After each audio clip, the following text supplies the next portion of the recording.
that man said, kill the white farmers, kill the white farmers. And then he danced, and he's dancing, and it's kill the white farmers. I think, I'm not sure, but I think if somebody got up in Parliament and started saying, kill a certain group of people, he would be arrested very quickly. That man is going all over South Africa, and that's not a small party. That was a stadium that holds 100,000 people, and I hardly saw an empty seat. That's a lot of people. That's a lot of representation. And those crosses, we have dead white people, dead white farmers, mostly. And you take a look at Australia, they're being inundated, and we're being inundated with people that want to get out. And their farm is valueless. It's valueless. And they just want to get out with their life. And this is a very serious situation. It's a great honor to be with the President of South Africa, President Ramaphosa. And he is a man who is certainly in some circles really respected, other circles a little bit less respected, like all of us in all fairness, like all of us. We all like that. We also have a few of my friends. Ernie Els, a great golfer. He's a truly great golfer. Retief Goosen, who's another really, we call him really a great golfer too, Ernie, right? You two guys are fantastic. And we could add Gary to the group, Gary Player. What a group of golfers South Africa's had. Yes, yes. There must be something in the water, right? It's something good. These two guys are it's unbelievable. It's the water set. Yeah, Gary's Gary. And David Frost, also another one that I know is such a great one. Indeed. Was he as good a putter as they say, David? He's a putter. He's a putting machine, right? Absolutely. But he's another one. So something very good about South Africa in golf, and golf is still doing great in South Africa. And they have young players, I hear, coming up that are going to be very good. But it's an honor to have you here, and my friend, it's an honor to have you, one of the greatest businessmen in South Africa and long beyond. Thank you for being here. It's a very, very great honor. Appreciate it.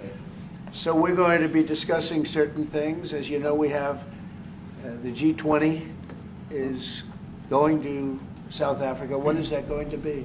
In November. In November. And thereafter, I hand over to you. And yes, we have it next. You originated the G20, so I'll hand over the baton to you, and then you lead the G20 in the world. We're going to have it the following year. Yeah. So we'll be discussing many things, and some of the things you've been reading about in the papers and the media. And I would say that, look, the president is a truly respected man in many, many circles, and in some circles he's considered a little controversial. But we're going to be discussing some of the things that are taking place in South Africa and see if we can help. And we want to help. And we've had a long relationship with South Africa. I have, because indirectly I have so many friends that live there. I have a lot of friends. I mean, these are famous guys, but I have a lot of friends that live there that are tremendous people. And we'll be discussing that. We'll have a nice conversation, and I really appreciate that you guys came along. It really helps us in our thought process. But it is a great honor to have you, and I appreciate you called. He called. I don't know where he got my number, but I picked up. And he said, I want to come over and see you. And that was my honor, and thank you very much for being here. You're most welcome. Thank you very much. Well, thank you very much for welcoming us to this reformed White House. I've been here before, and it looks really fantastic. I must congratulate you. Thank you. But I also thank you for allowing our delegation. This is a very mixed delegation that you've got. We've got people from government, my ministers. I've got someone from the trade union movement who we really collaborate with, and from business as well, and our sporting legends. When I spoke to you, you said, yes, come along and bring Gary Player, bring Ernie Els and Retief Goosen. I brought the two of them. Gary Player, I spoke to him, and he said, look, I'm getting rather on in my years, but wishes us luck in this discussion with you. So it's a real joy, and I'd also like to thank you for allowing your people to start discussions with us at the trade level. I mean, we are essentially here to reset the relationship between the United States and South Africa. We are long-standing partners in many, many ways. We've collaborated in many fields, in space issues, in energy, and in trade, and we therefore need to reset that, particularly in the light of some of the announcements that you made on trade and investment. Right. So we want to advance more trade between the two of us, our two countries, and our people now have been empowered by yourself and by myself to start engaging, and we hope that we will be able to fuel that engagement during our talks. And we also want to discuss issues that have to do with how we promote further investments in both countries. We've got about 22 companies from South Africa that have invested in the US, thus creating a number of jobs. And similarly, you've got almost 600 companies that have invested in South Africa, and some of them have been in South Africa for more than 100 years. That's true. So our links are really long-lasting, and we would like to recalibrate those relations between our two countries and discuss a whole range of issues, geopolitical, the work that you're doing to bring peace around the world, in Ukraine and in the Middle East. So we value that, and we are also a great contributor to peace processes that are going on around the world. And of course, we want to discuss how we can support each other. You are a much bigger economy than we are. We're just a tiny economy, but we rely on each other on a number of issues. We've got critical minerals that you want to fuel the growth of your own economy and reindustrialize. So we have that on offer, including rare earth minerals.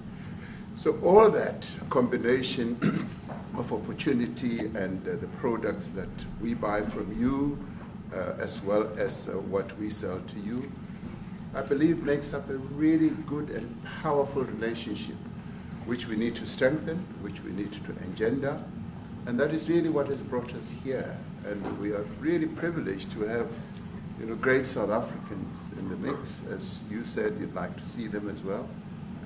And I brought you a really fantastic golf book. Weighs 14 kilograms. Oh, that sounds good. And it showcases the golf courses in our country. Johan Rupert wrote preface, so did Annie else. And I want to showcase our golf courses. You might remember when I spoke to you, and we spoke about golf, you said I should start practicing. And I've started practicing, President, so I'm ready. But let me end just the introductory remarks by thanking you. You may not recall that 5 years ago I spoke to you during the COVID period. Right. And it was at a time when the whole world was going through a really cathartic moment. Right. And we asked for assistance, and you were able to assist us with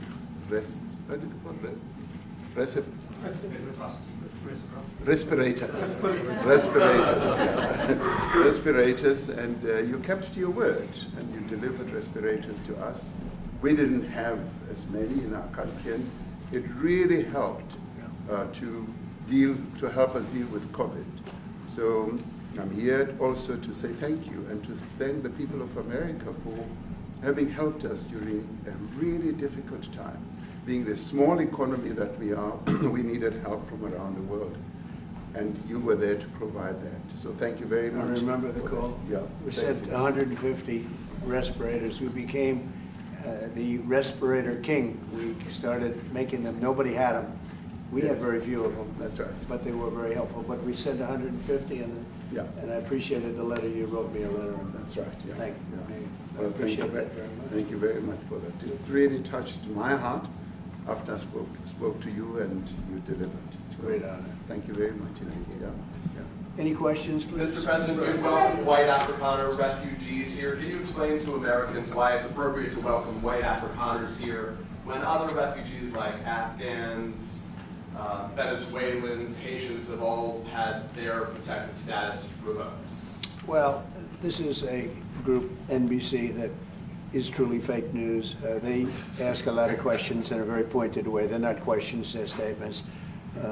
We've had tremendous complaints about Africa, about other countries too. from people. They say there's a lot of bad things going on in Africa, and that's what we're going to be discussing today. When you say we don't take others, all you have to do is take a look at the southern border. We let 21 million people come through our border, totally unchecked, totally unvetted. They came from all over the world. In many cases, they're criminals. They come from prisons. They come from mental institutions. They come from street gangs. They're drug dealers. So don't say that we didn't take them. We take them. We're trying to get them out as fast as we can.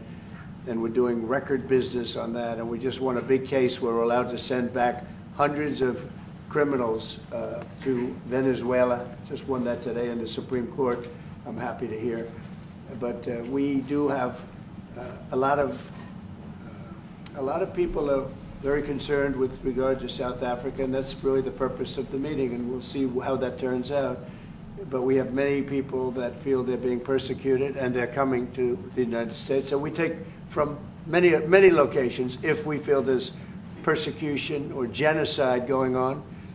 And we had a lot of people. I must tell you, Mr. President, we have had a tremendous number of people, especially since they've seen this.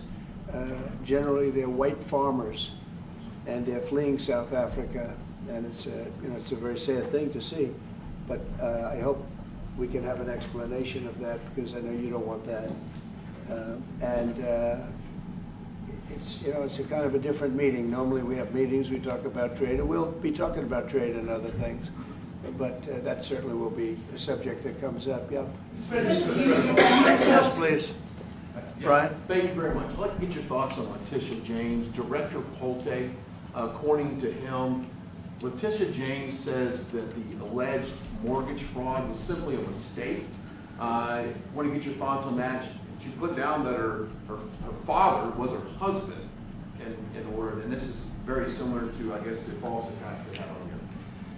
Well, I don't know what it is currently, but Letitia James, who's the Attorney General of New York State, it seemed, I'm not involved in that at all. I know it's being handled by various groups, I guess, but it's major fraud, mortgage documents, and fraudulent everything. I think she said the father was her husband, which she had to have a husband, or so she chose her father, and she put it down, and she had didn't she sign in Virginia, yet she said she lived in Virginia, yet she's the New York State Attorney General, and she did that for tax reasons, so she could take advantage of taxes. And she had the wrong number of units. She had a much different number, which wouldn't have allowed her to qualify and scam the government. So I don't know. I think she's very bad for New York, but I really don't know too much about it, but I appreciate the question. Yes, thank you very much. Yes. Mr. President, what is it for you to be convinced that there's no genocide? Please. Thank you, Mr. President. So May 25th will be the celebration of Africa Day, which pretty much a lot of celebration will be taking place around the world, including here in the United States. What is your message to the entire African continent, African people, in this important occasion? Well, I want to see peace, and I want to see happiness. I want to see health, and you have incredible land. There's tremendous value. A lot of countries don't have that value in the land, the value you have. We have a situation, I think you probably heard about it. We've done, through some very talented people, helped settle a war that's been raging for years, Rwanda and the Congo. And I think we've done it. Believe it or not, I think we've done it. And could you just say a few words about that, my friend? Yes.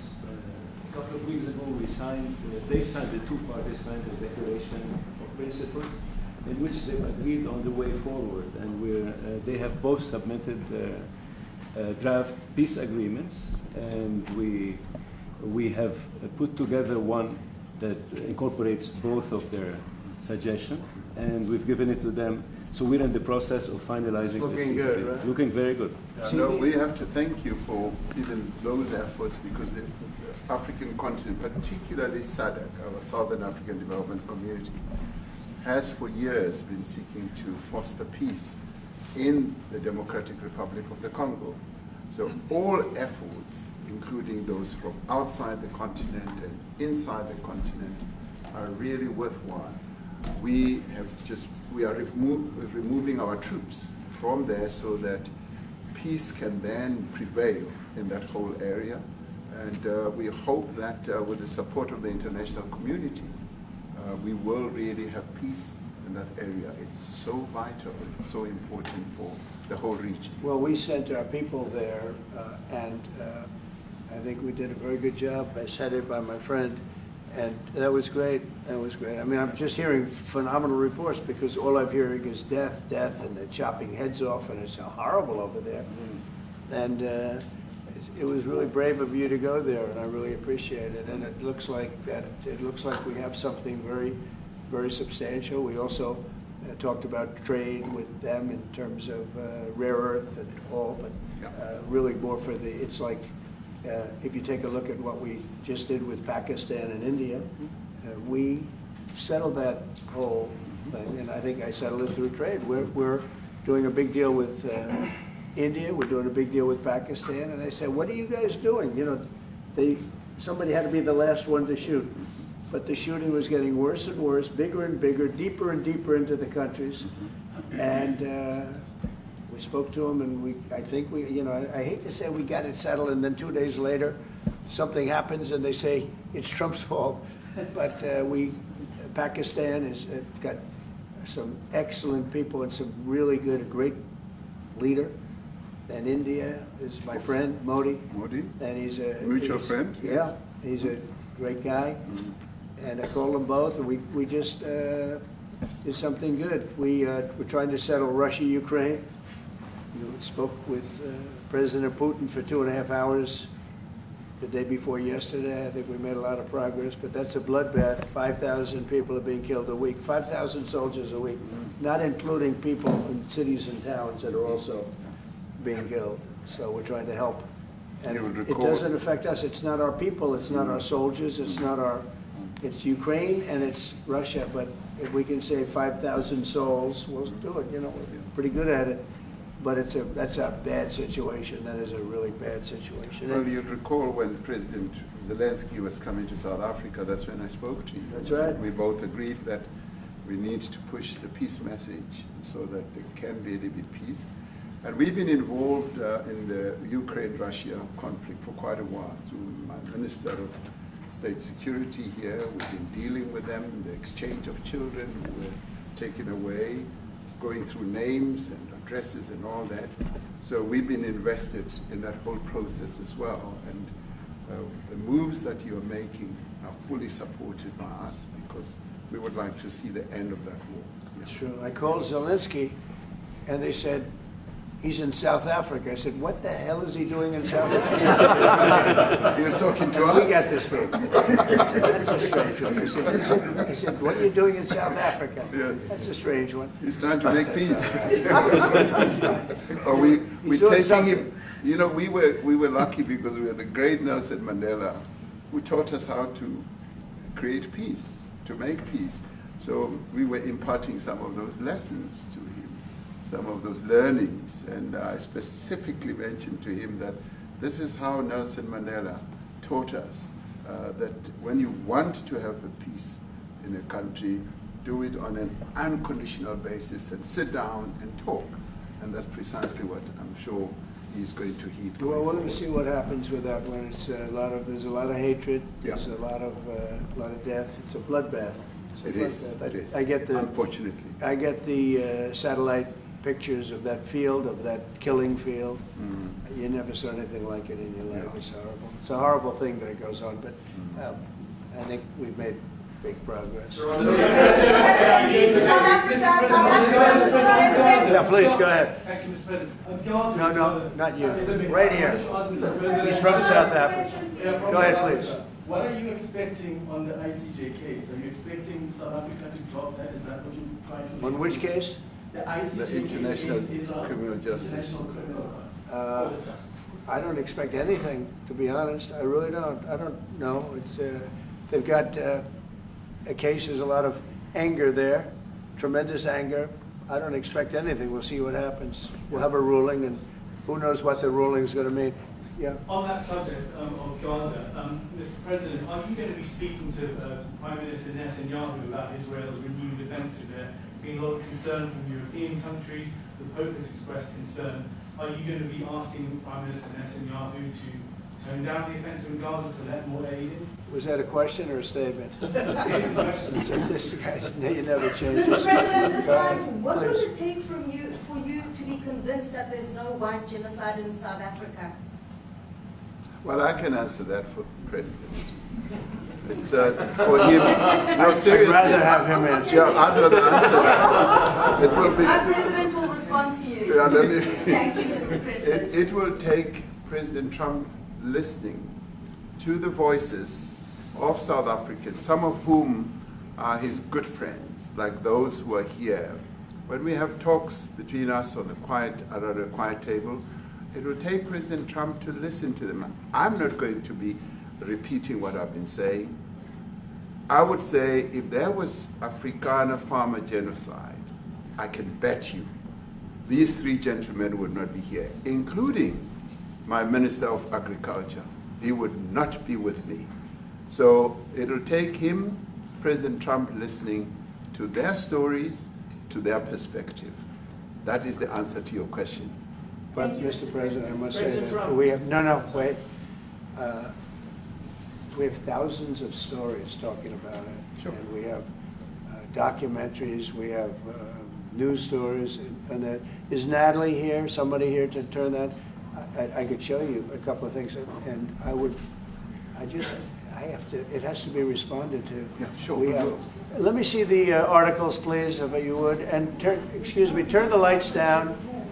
Turn the lights down, and just put this on. It's right behind you, Johan. There's nothing this parliament can do. With or without you, people are going to occupy land. We require no permission from you, from the president, from no one. We don't care. We can do whatever you want to do. Who are you to tell us whether we can occupy land or not? We are going to occupy land. Yeah. South Africa occupy land. That's who we are. We don't care what we want to do. We can withdraw my membership from this useless parliament. Honorable. Yes, honorable member. Never be scared to kill. A revolution demands that at some point there must be killing, because the killing is part of a revolutionary act. Shoot to kill. No, kill the poor, the farmer. Kill the poor, the farmer. Pa, pa, pa, pa. To kill the master. Kill the poor, the farmer. Kill the poor, the farmer. The mayor of DA in PE is a white man. So these people, when you want to hit them hard, go after a white man. They feel a terrible pain because you have touched a white man. Not because Mashaba and Soli will not be touched. They will be touched, no one. But we are starting with this whiteness. We are cutting the throat of whiteness. Shoot to kill. Yamasa. Kill the brewer, the farmer. Kill the brewer, the farmer. Pa, pa, pa. Shoot to kill. Yamasa. Kill the brewer, the farmer. Kill the brewer, the farmer. Pa, pa.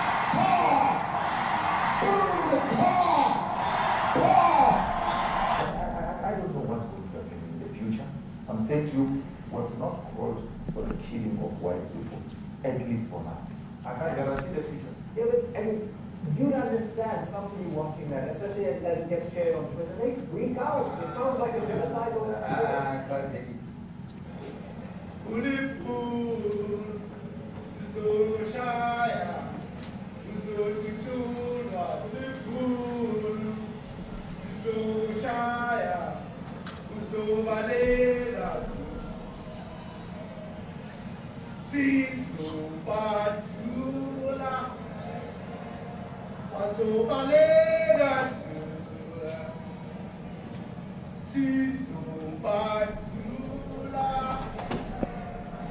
who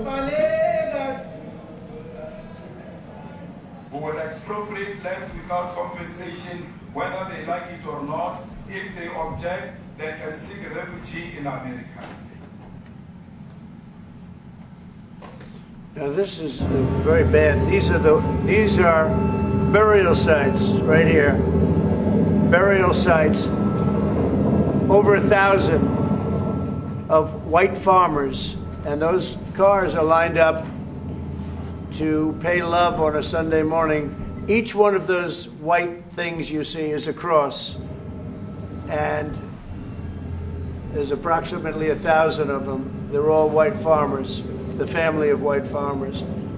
And those cars aren't driving, they're stopped there to pay respects to their family member who was killed. And it's a terrible sight. I've never seen anything like it. Both sides of the road you have crosses.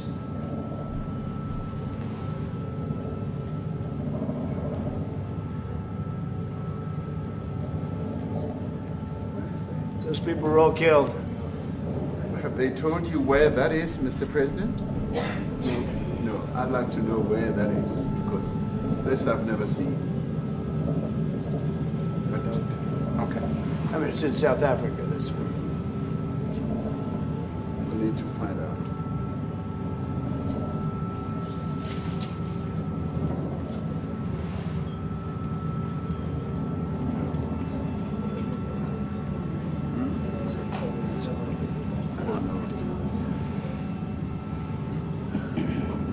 Those people.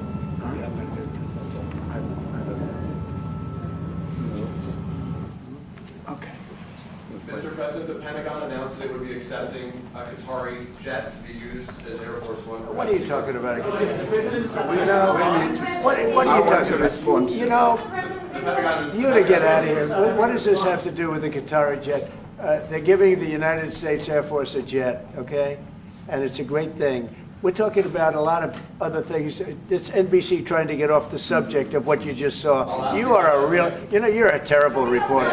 Number one, you don't have what it takes to be a reporter. You're not smart enough. But for you to go into a subject about a jet that was given to the United States Air Force, which is a very nice thing, they also gave $5.1 trillion worth of investment in addition to the jet.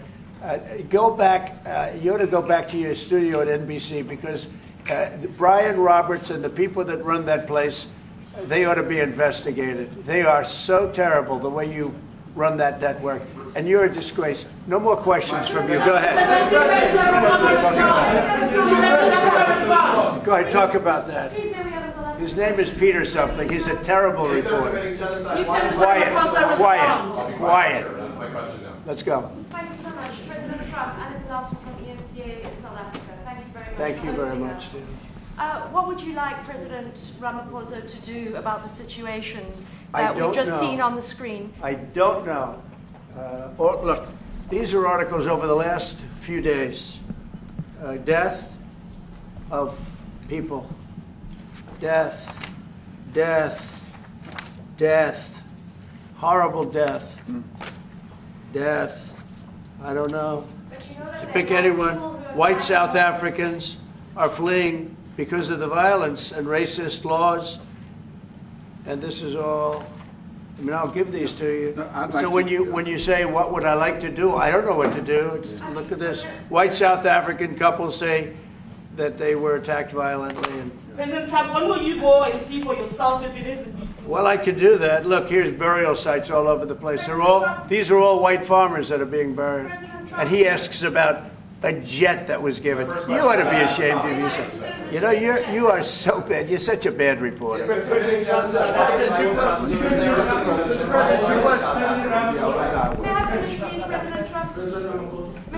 This is one after another. This family was wiped out. I'm just looking. Can we get a response from President Ramaphosa, Your please? reaction to those videos, Mr. President? Yes, I want reaction. Well, I think the videos are so. No. When you look at the videos, I mean, how does it get worse? And these are people that are officials, and they're saying that kill the white farmer and take their land.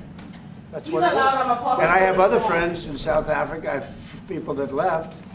one in particular that says you can't go there. He said they want to take your land, they take your land, and they kill you. It's okay, and they say it's okay to do. Now, we're going to talk about it, but this is a tremendous, look, this is a story recent. These are all people that recently got killed. Yeah. And I don't know how it can get any worse. These are, and you know, the men that you saw, the people that you saw in that movie, those are officials. Those are people that were in office. They had one march, they had a dance in your parliament, whatever you may call it, legislature. Well, and let me clarify that. Yeah, let me clarify that, because what you saw, the speeches that were being made, one, that is not government policy. We have a multi-party democracy in South Africa that allows people to express themselves, political parties to adhere to various policies, and in many cases, or in some cases, those policies do not go along with government policy. Our government policy is completely against what he was saying, even in the parliament. And they're a small minority party, which is allowed to exist in terms of our constitution. but you do allow them to take land. No. You do allow them to take land. Nobody can and take then when land. they take the land, they kill the white farmer. And when they kill the white farmer, nothing happens to them. No, there is Nothing happens to There them. is criminality in our country. People who do get killed, unfortunately through criminal activity, are not only white people. Majority of them are black people. And we have now The been farmers are utilized. black. The farmers are not black. We I don't now- say that's good or bad, but the farmers are not black. And the people that are being killed in large numbers, and you saw all those grave sites, and those are people that loved ones going, I guess on a Sunday morning, they told me, to pay respect to their loved ones that were killed. Their heads chopped off, they died violently. And, you know, I mean, we're here to talk about it, and I didn't know we'd get involved here, but I will say this, that if the news wasn't fake like NBC, which is fake news totally, one of the worst, ABC, NBC, CBS, horrible. But if they weren't fake news like this jerk that we have here, if we had real reporters, they'd be covering it. But the fake news in this country doesn't talk about that. They don't want to talk about it, but now they have to talk about it. But they won't. This won't even be a subject. They'll have him talking about why did a country give a free, think of this, why did a country give an airplane to the United States Air Force? Okay, the United States, not to me, to the United States Air Force, so they could help us out, because we need an Air Force One until that's Air Force One, it's being built, 2 of them being built. But Boeing's a little bit late, unfortunately. So why did they give us a plane to the United States Air Force? That's what that idiot talks about after viewing a thing where thousands of people are dead. I'm sorry, I don't have a plane to give you. I wish you did. I'd take it. I would take it. If your country offered the United States Air Force a plane, I would take it. Okay. But coming back to this issue, which I really would like us to talk about, and talk about it very calmly. We were taught by Nelson Mandela that whenever there are problems, people need to sit down around a table and talk about them. Well, there are and this is precisely what we would also like to talk about, including, of course, trade matters, investment matters. So the issues that concern you as the United States. Those are all recent. Those are all deaths. Yeah, in many ways, I mean, one should say you are a partner of South Africa, and you are raising concerns, and these are concerns that we are willing to talk to you about. Let me just add quickly, you know, the criminality that we are experiencing in our country needs quite a lot of technological capability.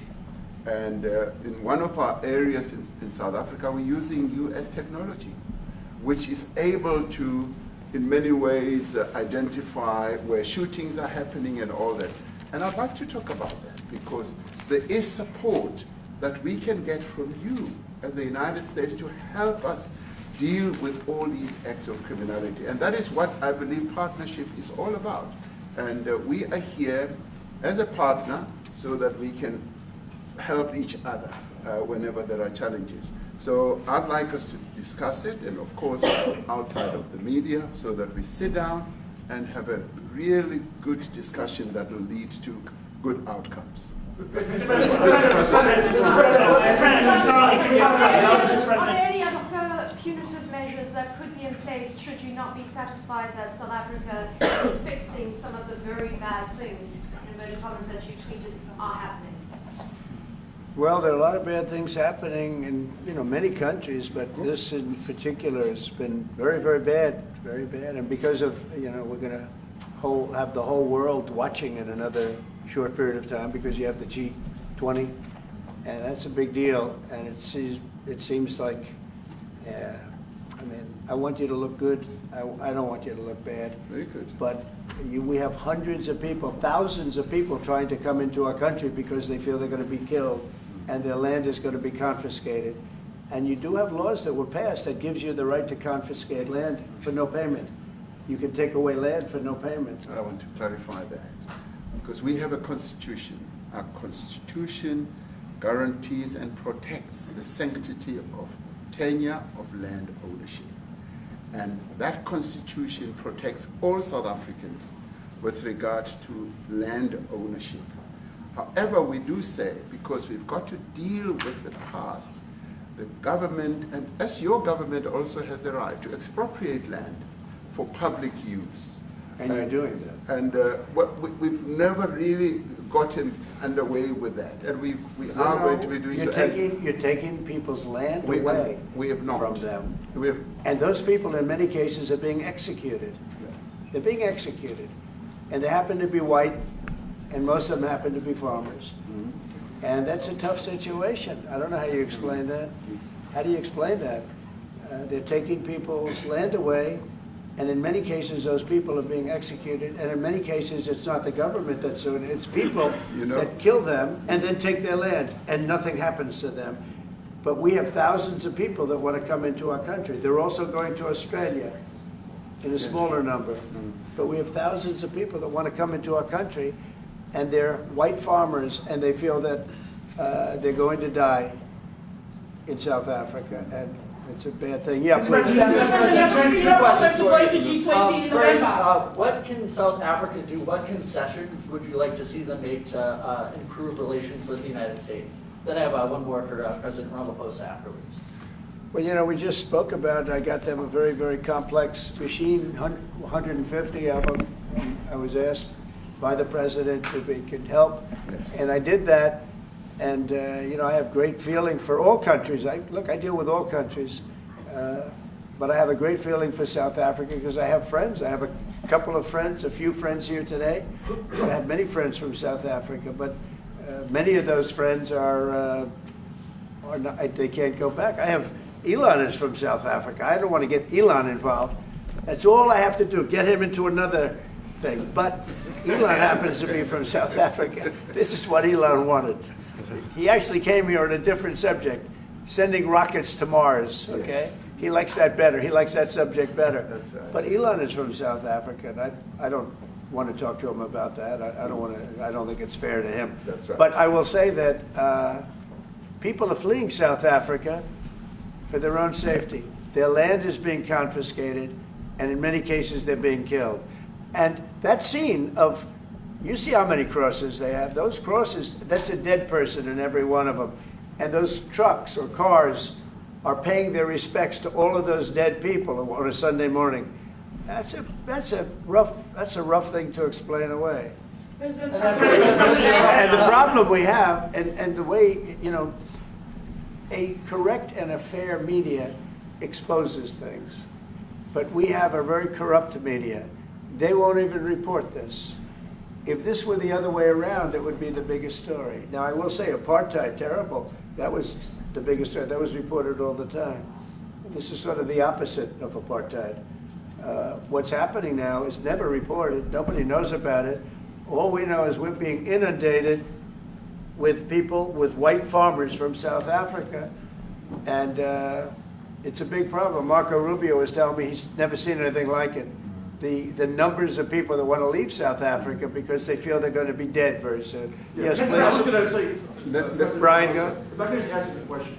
72% of farmers in your country are white. If they flee, do you feel that maybe the economy could collapse? You may not have a gap to fill in those people that need to replace those farmers. You know, I'd like my Minister of Agriculture, who is white, who comes from an opposition party to mine, who's joined my government at my invitation to address this very issue, including the question that you've just raised. John? Thank you very much, Mr. President. Yeah. And Mr. President, thank you for welcoming us to the White House. I would say we have a rural safety problem in South Africa. I don't think anyone wants to candy coat that. And it requires a lot of effort to get on top of it. It's going to require more policing resources. It's going to require a different strategy to be able to deal with it.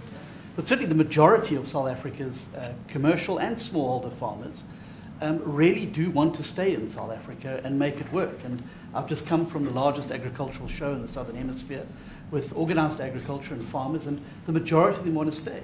But they too there have a memorial to those who've died as a result of farm attacks. And as the Minister of Agriculture, it is something that I'm particularly exercised with my colleagues at police and my colleagues in the justice cluster to start making farm attacks and stock theft a priority crime.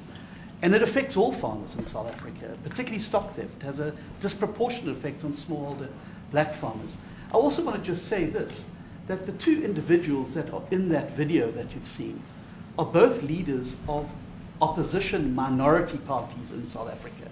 Nkonto Wesizwe under Mr. Zuma and the economic freedom fighters under Mr. Malema. Now the reason that my party, the Democratic Alliance, which has been an opposition party for over 30 years, chose to join hands with Mr. Ramaphosa's party was precisely to keep those people out of power. We cannot have those people sitting in the union buildings making decisions. And that is why after 30 years of us exchanging barbs across the floor in Parliament and trying to get one over on each other, we've decided to join hands precisely to keep that lot out of government. Because the day they get in to the doors of the union buildings in South Africa or control of our parliament, that's what you're going to see. And that is why this government, working together, needs the support of our allies around the world so that we can strengthen our hand, grow our economy, and shut the door forever on that rabble getting through the doors of the union buildings, because then South Africa's future would be... So you denounced that type of language in the video that you saw? Oh yes, we've always done so. As government, as my own party, we are completely opposed to that. We, in 1955, adopted a document which said South Africa belongs to all who live in it. But why wouldn't you arrest that man? That man said, kill the white farmers, kill the white farmers. And then he danced, and he's dancing, and it's kill the white farmers. I think, I'm not sure, but I think if somebody got up in Parliament and started saying, kill a certain group of people, he would be arrested very quickly. That man is going all over South Africa, and that's not a small party. That was a stadium that holds 100,000 people, and I hardly saw an empty seat. That's a lot of people. That's a lot of representation. And those crosses, we have dead white people, dead white farmers, mostly. And you take a look at Australia, they're being inundated, and we're being inundated with people that want to get out. And their farm is valueless, it's valueless, and they just want to get out with their life. And this is a very serious situation. And if we had a real news or real press or media, we don't have that, because they won't talk about this, because they're all guys like that idiot. But if we had a real press, it would be exposed. And you know, the beauty of exposing it is it's like a cleansing action. When it gets exposed, it'll get fixed. That's when it'll get fixed. But people don't talk about it. And I'll tell you who's talking about the thousands of people that are fleeing South Africa right now. President Will you discuss USAID and the devastating impact the cuts are having across the African continent?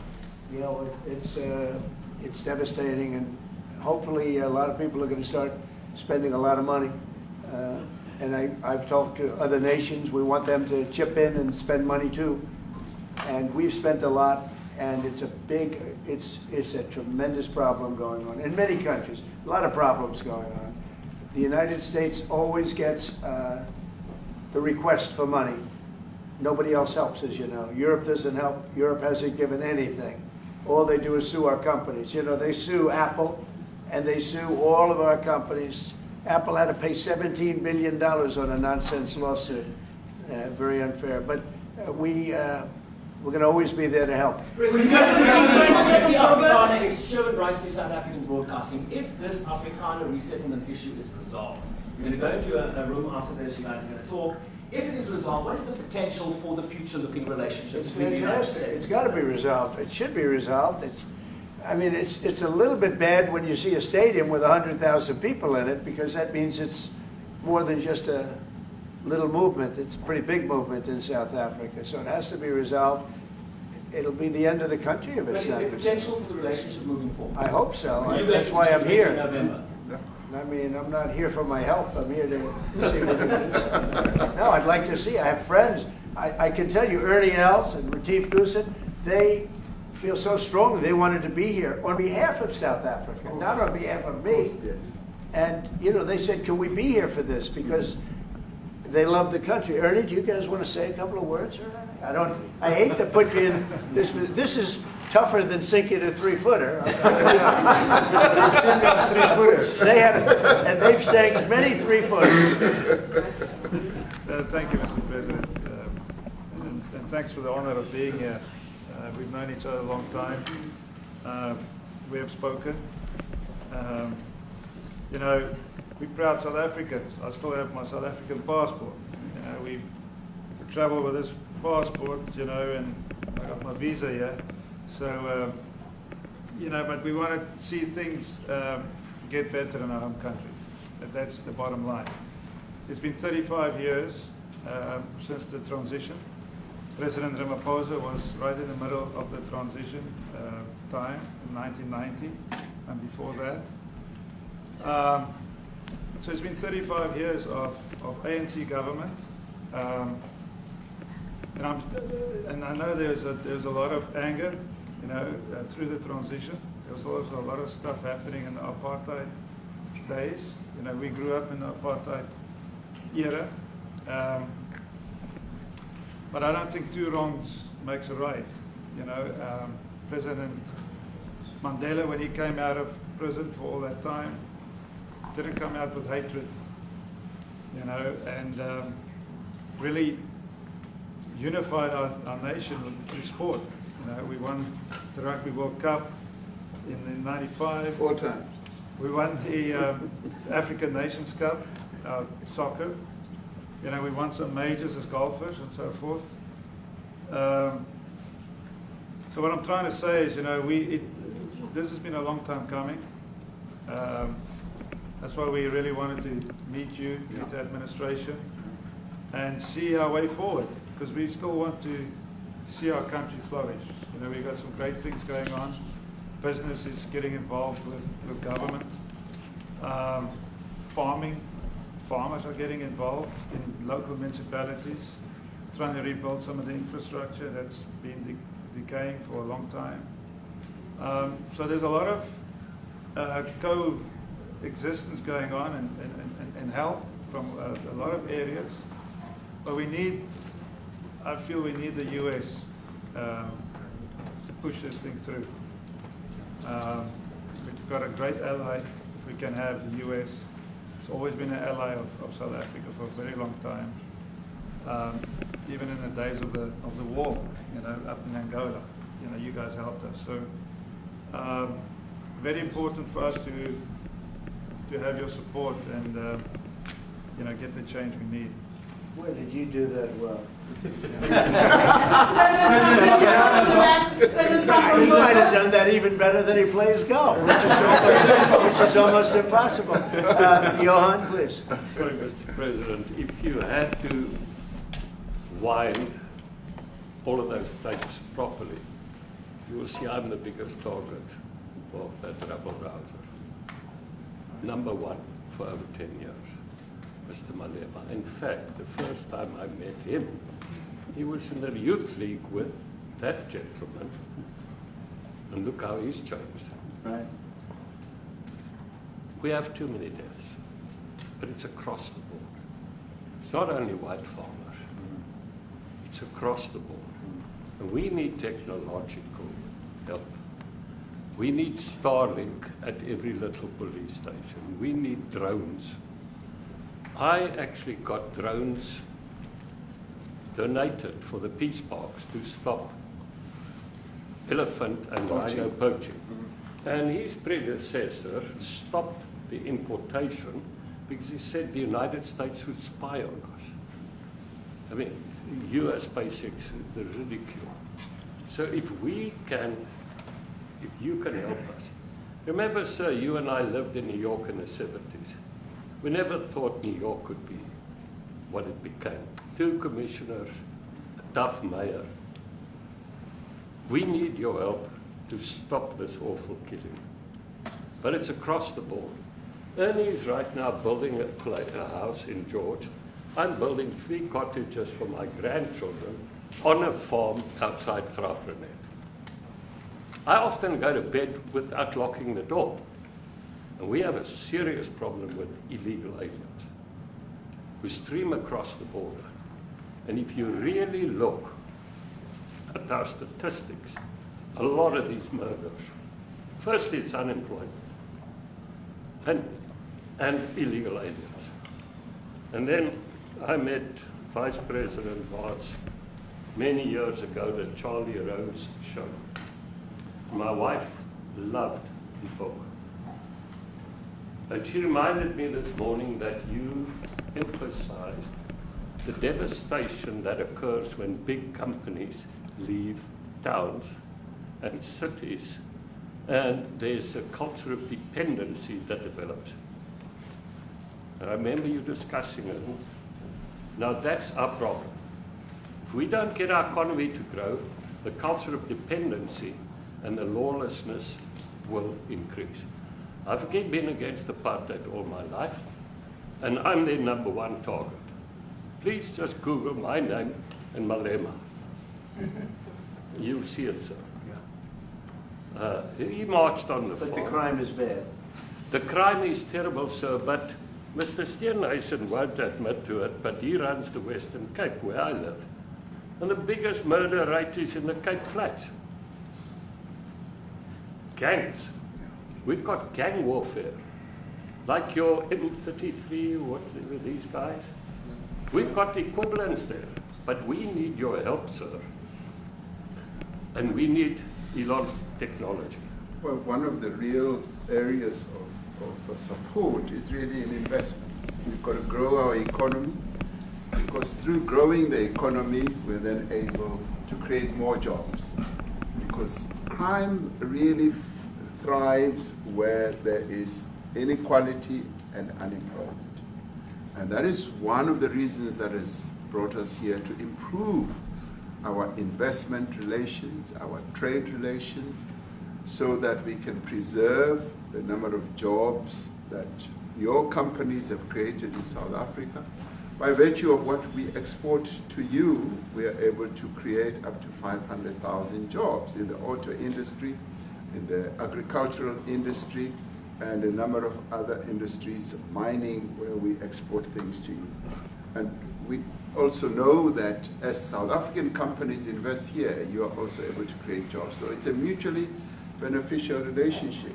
So our main real reason for being here is to foster trade and investment, so that we are able to grow our economy with your support, and so that we are also able to address all these societal problems, because criminality thrives when people are unemployed, when they have no other hope to eke out a living. So that is what we need to resolve. And your support, your partnership with us, is what is really going to give us a strong capability to move forward. President, please. Retief, President do you Trump, have, the back here. excuse me, do you have anything to say? I mean, I don't want to leave you out. You know, the guy won 3 or 4 majors. 3 or 4. No, only 2. That's a lot. By the way, 2's a lot. A lot of tournaments you won too. You have anything to say? Yeah, thank you, Mr. President.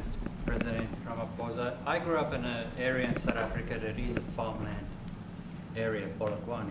Yeah. And there is some issues up there. Obviously, my dad was a property developer as well as a part-time farmer. And yeah, some of these buddy farmers got killed. The farm is still going. My brothers run it, but it's a constant battle with farms they're trying to burn the farms down to chase you away. So it is a concern to try and make a living as a farmer. And at the end of the day, without farmers, there's no food on the plate. So we need the farmers to produce the food. Farming, right? He wouldn't do it. He wouldn't even want to do what you're doing, right? They love farming. They don't want to leave. But it's a struggle. Yeah, and food and fresh water is the most important thing in life. Without those 2 things, you can't survive. How is the water there? The water is great. Obviously, all the water comes out of the borehole, out of ground for us down there. But yeah, it is a battle to get the water out sometimes when all the equipment gets stolen all the time that you're trying to get the water out. So does your family and your brother, do they feel safe on the farm? They live behind electric fences, try and be at night safe. But it is constant whenever you leave that something could happen. And there's nowhere to live. Both of them has been attacked in their houses. My mom's been attacked in her house when she was 80. So it is difficult. But the guys live a great life despite everything going on. Something. President Trump, I've brought along the president of the largest trade union in our country, Ziggy Solosi, because she leads many, many workers, more than 1 million, 2 million workers. And maybe we should give her a chance to say something because she's come all the way to join us. Thank you very much, Mr. President Trump, for having us, and President for extending the invitation to us as organized labor. And I must say that we are here to support the initiative that has been made by our government with business, of course, as organized labor. We've been coming to Washington on the AGOA trade relations in the previous regime. And I think at the center of it all, for me, it is exactly what Mr. Rupert has said, the importance of us growing the economy. We have always emphasized when we were here and kept on coming and negotiating on AGOA that the 600 US companies that are based in South Africa, as you said, President Ramaphosa, 500,000 jobs will be wiped out. We need more foreign direct investment in our country. We are not just talking about those that will lose employment, but we are talking about over 40% of people that are unemployed, that have no hope of ever finding a job. And we think that, correctly, as they have said, that we need to deal with the issue of porous borders in our country, so that everyone that comes in is documented. We also need to, and I would have thought that the minister would address the issue of land expropriation and how the policy works in South Africa. Recently, President, as you were preparing to come here on the news, in, I think it was in Natal, there was a handover of farms. And white farmers were saying, we are donating the land, but also there's a willing buyer, willing seller in South Africa. So there is no expropriation without compensation. But it is a willing buyer, willing seller. And that white farmer was even saying, President, that the government is even paying more in buying the land than what the land is worth of. And I think those are the realities, President, that we must say that we need to address, of course, but also the importance of agriculture linked to AGOA. People rely on it, and I think, as Retief have said, for survival and living. But lastly, for me, President, is also the issue of the crime statistics. There is no doubt about it that we are a violent nation, for a number of reasons, and we're not condoning anything. But also if you go into the rural areas where black majority are, you would see women, elderly, being raped, being killed, being murdered. And these are black elderly women that would be found throat slits, raped multiple times and all of that. And the problem in South Africa, it is not necessarily about race, but it is about crime. And we think that we are here to say, how do we, both nations, work together to reset, to really talk about investment, but also help us in how we can have the technology and everything that is needed, President, to really address the levels of crime that we have in our country. Thank you very much. Thank you very much. President Trump from Genocide is a very strong word. I'm wondering if you've made up your mind as to whether you believe genocide is occurring in South Africa, or you still have doubts, and if you have made up your mind, why invite President Ramaphosa here today? Well, I haven't made up my mind. I hate to see it from the standpoint of South Africa, but also, you know, I'm trying to save lives. I'm working with Russia and Ukraine. I don't have to do that. It's not our war. It was started by other people. It was helped along by our past administration. It would have never happened if I were president, but I'm trying to save lives, no matter where.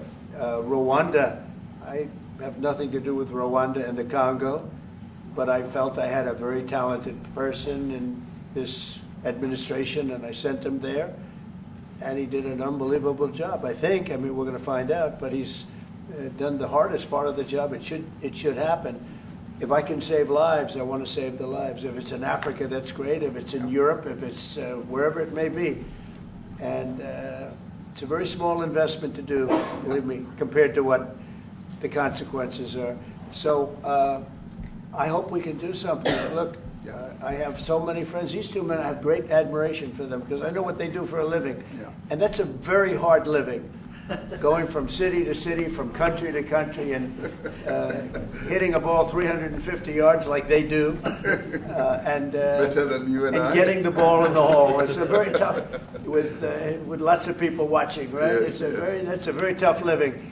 You know, they're champions. I respect champions, and I respect very much. And I think the country is very lucky. They really wanted to be here. That's true. They could be elsewhere. They could be on a beautiful fairway someplace, and they wanted to be here. So, my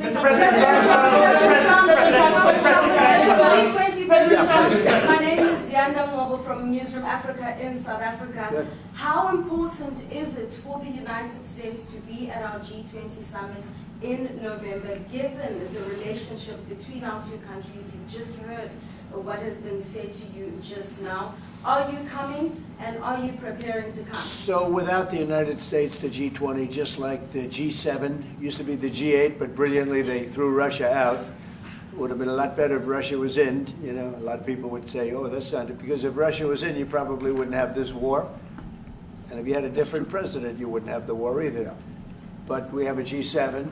It's important that the United States is at both of them. I think without the United States, it's I really believe it's not very important. It's not the same meaning. As I said to President Trump, the U.S. really originated the G20, and it's important that the United States continues to play a key role in the G20, and we are privileged to be the president of the G20, but we are even overjoyed that we are going to hand over to the United States, who are the originators. And for that reason, I expect the United States to continue playing the leadership role in the G20 together with other countries. And I've said when I initially spoke to President Trump on the phone, I want him to come to South Africa for a state visit, and I also want him to come and participate in the G20. And I want to gladly hand over to President Trump to take the leadership of the G20 forward in November. Thank you very much. Thank you very much. Thank you. What is it going to take to convince you? They don't want to leave. Thank you so much.